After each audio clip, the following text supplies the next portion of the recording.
بسم اللہ الرحمن الرحیم۔ شروع اللہ تبارک و تعالیٰ کے نام سے جو بڑا مہربان اور نہایت رحم کرنے والا ہے۔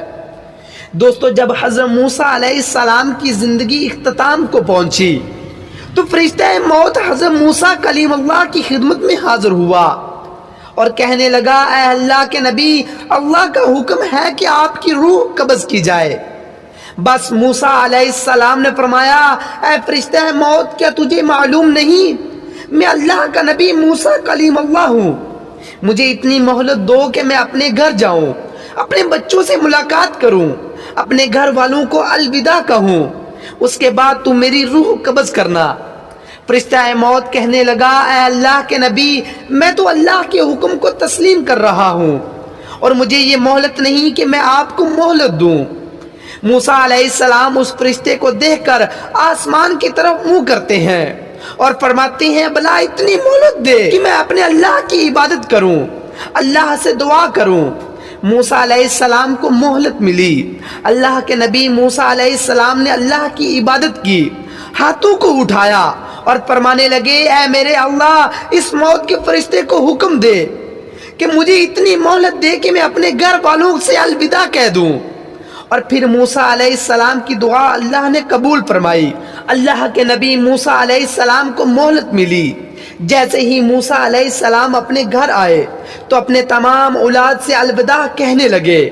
کہتے کہتے اللہ کے نبی موسیٰ علیہ السلام کا ایک بچہ جو بہت ہی کمسن تھا، موسیٰ علیہ السلام نے جیسے ہی اسے دیکھا، آپ کی آنکھیں نم ہو گئی اور دل ہی دل میں سوچنے لگے کہ دوسرے میرے بیٹے تو بڑے ہیں، وہ اپنی زندگی گزار لیں گے، لیکن یہ میرا بچہ اتنا کم سن ہے، اتنا چھوٹا ہے، یہ زندگی کیسے گزارے گا؟ جیسے ہی موسیٰ علیہ السلام کا یہ سوچنا تھا، آواز غیب آنے لگی کہ اے موسیٰ، اپنی لاٹھی تمہارے پاس جو پتھر رکھا ہوا ہے اس پہ دے مار۔ جیسے ہی موسیٰ علیہ السلام نے لاٹھی ماری تو وہ پتھر ٹوٹ گیا، اس کے اندر ایک دوسرا پتھر تھا۔ اللہ کا حکم ہوا، اے موسیٰ، اس پتھر کو بھی لاٹھی مار۔ جیسے ہی موسیٰ علیہ السلام نے اس پتھر کو لاٹھی ماری تو وہ پتھر ٹوٹا اور اس پتھر کے اندر ایک چھوٹا سا کیڑا تھا جس کے منہ میں اناج کا دانہ تھا، جو اس کو مزے سے کھا رہا تھا۔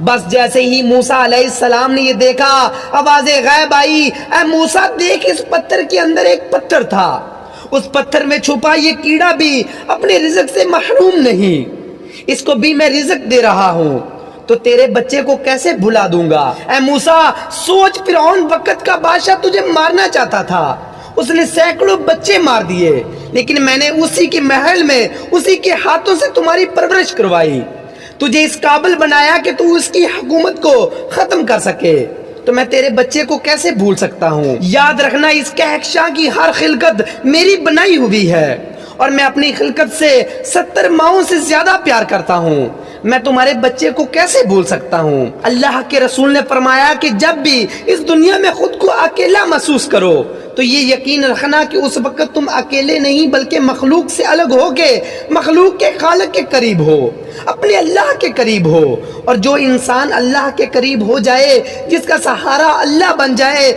وہ ہر منزل پا لیتا ہے اور یہ دنیا خود بخود اس کے سامنے جھکنے لگتی ہے۔ تو دوستو، یہ تھی آج کی ہماری ویڈیو۔ تو میں امید کرتا ہوں کہ آپ کو ہماری یہ ویڈیو پسند آئی ہوگی۔ تو دوستو، ملتے ہیں ایک نئے ٹاپک کے ساتھ، تب تک کے لیے دعاؤں میں یاد رکھیے گا۔ اللہ حافظ۔